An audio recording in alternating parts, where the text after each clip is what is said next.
Publicus Asia Incorporated has come up with an updated study on voter behavior. Here's Freddie Abando.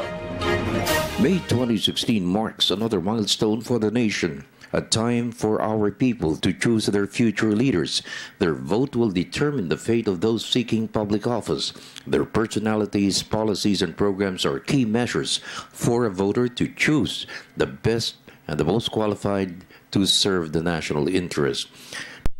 It's the first and only lobbying and campaigns management firm in the Philippines, and the Association of Political Consultants in Asia, a network of campaign strategists, released its second Political Mindscape or Psychographics of Filipino voters conducted in February 2015. It's a nationwide survey focused on the values and views of the Filipino voter, of candidates from the presidency down to locally elected officials.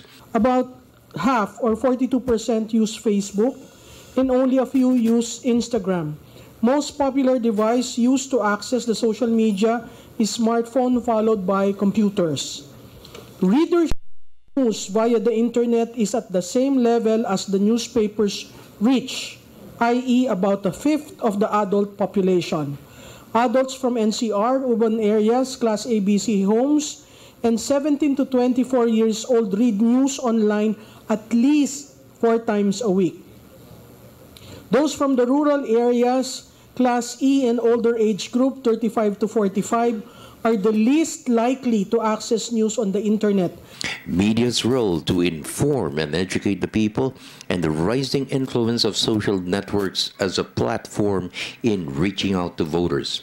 Style and substance in crafting the message of has been presented, the do's and don'ts in messaging, and how media should be more responsible in presenting the candidates, especially in the news. I think for the longest time, the media has just been churning out news. Yes. And saying that this is what's happening, our obligation. We serve you by bringing the news to you. And then, bahala na kung gusto mo yung language ko, bahala na kung marami akong typo, bahala na kung mali yung lead ko, bahala na kung hindi yung tamang analyst ang in-interview ko. Basta ni-report ko. And then, if you are a discerning reader, you would know.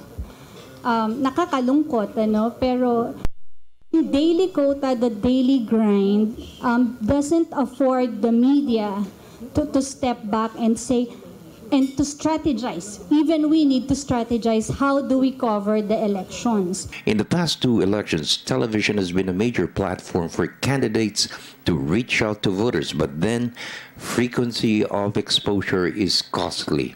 Is it effective? As more Filipinos go online on social networks, it has become a major platform for voters 18 to 35 to be informed of candidates they could vote for in next year's elections. Is there a youth vote that could make or break the candidate, especially for the presidency? If there are 30 million young people, ang tinatanong namin, there are only 17.5 registered young people.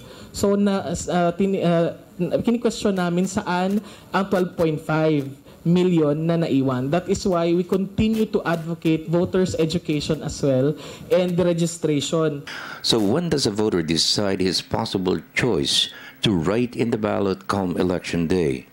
We also, I think, should be empathetic to the situation of voters, what type of information they're basing their decisions on, what type of information they have access to, and also what kind of situation they're in. Right? How do they understand the world of politics? And that's what they're using to make decisions. It's not productive to dismiss it as irrational, because we've been doing that every election and it hasn't changed things. A major issue raised in the discussions of the survey is vote buying. How massive is the problem? Has it guaranteed victory for those engaged in buying votes? You only buy votes if you are in the fringes. Meaning, malapit yung labanan, you consider having a boiler room operation, and then you make a call.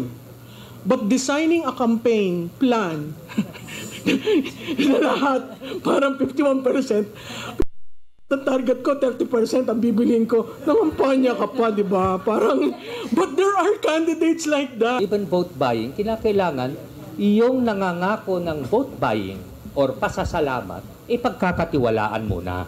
Marami akong nakilalang kandidato, ang daming pera, namili. Mayroong pakimkim muna sa una, pasasalamat sa huli. Pero talo. So, may sistema rin, kaya hindi dapat natin sabihin na basta namili ka, okay, mananalo ka. Dahil kailangan pagkakatiwalaan ka. Marami nga namili, ang tanong, namimili 2,500 daw per voter. Punta ako Masbate, 2,000 per voter. Umakyat ako sa bundok, magkano natanggap nila? 50 pesos. For the People's Television Network, this is Freddie Abando reporting.